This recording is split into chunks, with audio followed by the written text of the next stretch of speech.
nous rejoint maintenant. Fondatrice et présidente de Oh My Cream. Est-ce qu'elle est là? Elle est là. Oh My Cream, hello. Alors, Oh My Cream, c'est des boutiques dédiées aux cosmétiques du clean, c'est ça? Du bonjour, comment ça va? C'est tout à fait ça. C'est quoi le clean? C'est le propre. Vous avez lancé un marché qui est dominé par des géants, en fait, c'est ça? Exactement. Comment on on a fait, lancé une pourquoi? alternative. Oui, la conquête, c'est ça. Racontez-moi tout, pourquoi, comment et comment ça se passe. Alors pourquoi? Parce que j'ai toujours été passionnée de beauté, j'ai toujours adoré ça, mais j'étais un peu frustrée en tant que consommatrice à 25 ans de finalement pas trouver chaussures à mon pied. J'étais en recherche de formules plus clean, d'enseignes un petit peu plus transparentes, dans lesquelles je me reconnaisse. C'est des formules qui sont à la fois efficaces, qui font la part belle aux actifs, c'est des formules qui sont sûres aussi pour la santé, et c'est des formules qui sont éco-responsables parce que c'est indispensable aujourd'hui. Vous voulez dire qu'en fait, quand on mettait du maquillage, vous ne savez pas si ça avait été testé sur les animaux ou quoi? C'est ça qui vous importait? Alors, ou c'est la qualité du produit en tant que tel? C'est les deux, en fait. C'est une réassurance sur les engagements de la marque qu'on achète, parce que c'est très important aujourd'hui, mais c'est aussi évidemment un gage de qualité, parce que finalement, quand on achète un produit de beauté, on veut avant tout du résultat. Et comment ça marche? Parce que c'était quand même un... Ça marche très bien, on est ravis. Comment vous l'expliquez?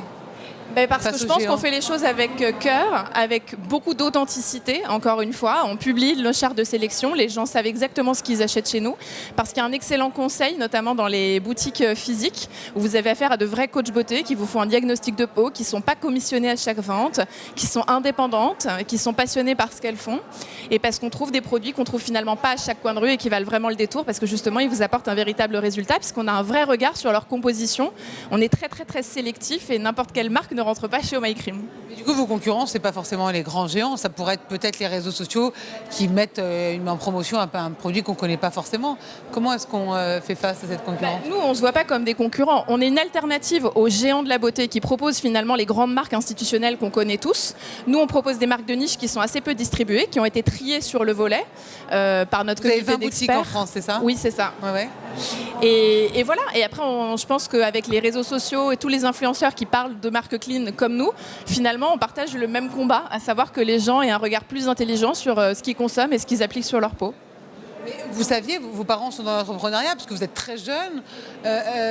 Vous saviez que c'était, alors que vous ayez un coup de cœur sur le maquillage, ok, mais que vous saviez comment entreprendre, faire un business plan? Aucune idée. J'ai fait une école de commerce où je n'ai rien appris, qui m'a ouvert des portes, certes, ça fait une jolie carte de visite de faire une bonne école, mais je ne savais pas du tout par où commencer. Et le premier jour, je me suis posée dans un bureau, j'ai repris mes réflexes de bon élève, j'ai regardé sur Google comment on fait un business plan sur Excel. J'ai compris que pour lever des fonds, il fallait faire une jolie présentation d'une 20aine de slides. Je suis allée regarder les réseaux de Business Angel, j'ai levé des sous, je suis allée taper à la porte des marques pour les référencer. Et en fait, en l'espace de 6-9 mois, le projet a pris forme. Alors au début, on ne sait pas du tout par où commencer, mais il faut prendre les choses dans l'ordre, étape par étape, et puis ensuite on se laisse prendre au jeu et ça file tout seul. C'est si facile que ça à vous entendre, c'est pas si simple. Moi, je vois beaucoup d'entrepreneurs ici. Parfois, ils ont des moments de solitude, ils se posent des questions, ils disent comment faire pour avancer. Bien sûr, alors évidemment. Vous avez eu des mentors, vous? Évidemment. Alors, j'ai pas eu de mentor au début. En tout cas, pas des mentors qui me connaissent et avec qui j'interagisse de vive voix. Mais je sais que j'ai toujours beaucoup écouté des podcasts, j'ai regardé des vidéos YouTube, j'ai lu des livres d'entrepreneurs qui faisaient que je me sentais moins seule. Je me suis dit, en fait, les montagnes russes, le fait de douter, de parfois se dire s'il faut pas arrêter, en fait, ça arrive à tout le monde, ça fait partie du jeu. Donc, c'est difficile, mais ça permet de relativiser, de prendre du recul et de continuer à avancer, en fait, dans ces moments-là. L'année dernière, vous avez reçu le Bold Woman de Veuve Clicquot, c'est le prix des femmes, pour votre audace entrepreneuriale. C'est ça, la clé de la conquête? C'est l'audace, c'est aller de l'avant quoi qu'il arrive, même s'il y a les pandémies qui vous tombent dessus? Moi, je pense que c'est un peu ça. Évidemment que dans toute cette histoire, il y a une part de chance. Il faut avoir le bon produit au bon moment, qui s'adresse au bon marché. Je ne dis pas que c'est facile, mais en tout cas, la clé, je pense, de tous les entrepreneurs qui, à un moment, ont accompli quoi que ce soit, c'est qu'ils se sont dit, voilà, en fait, il n'y a pas de garantie, il n'y en aura jamais, il faut se lancer, il faut avoir de l'audace, il faut avoir le courage ou l'inconscience. Moi, je mets plutôt le mot inconscience, d'ailleurs, derrière les réussites entrepreneuriales que courage. Il faut avoir l'inconscience de se lancer et de se dire advienne que pourra. Moi, j'avais de la chance parce qu'à 25 ans, j'avais rien à perdre. J'avais pas d'appart, pas d'emprunt, pas de mari, pas d'enfant. Je pense que c'est un petit peu plus dur quand on s'y prend plus tard. Mais voilà, il faut cette petite dose d'inconscience. Quelque part, ils ont changé, Juliette. J'ai l'impression, je voyais la société Fridan. D'accord, qui est en train de fermer et mettre 300 personnes à la rue en Allemagne parce que les gens ne mâchent plus le chewing-gum à cause des masques, il n'y a plus besoin, ils veulent plus d'avoir d'haleine fraîche. Hollywood, ils savent plus comment se renouveler parce qu'en étant trop écologiques, ils ont enlevé toute la saveur du chewing-gum, tout ce qui était chimique.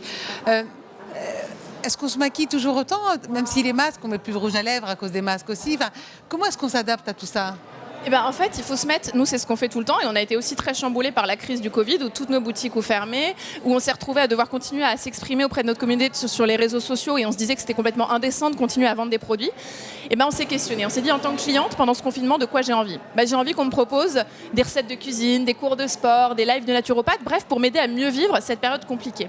On a lancé ce genre de contenu sur nos réseaux sociaux, donc tout sauf du commercial, on ne vendait plus de produits cosmétiques à notre communauté.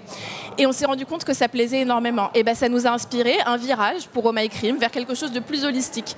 Et maintenant, on propose plus que des produits cosmétiques, on propose des compléments alimentaires, on a sanctuarisé sur nos réseaux sociaux les lives de naturopathes et les cours de sport parce que ça plaît, que ça nourrit notre image de marque et qu'en fait, il en découlera de prochains business. Il faut se mettre dans la place des consommateurs et se dire maintenant de quoi ils ont envie et accepter de lâcher ce qu'on faisait avant pour faire autre chose. Juliette Lévy, merci beaucoup, fondatrice et présidente de Oh My Cream. Merci, Merci. beaucoup.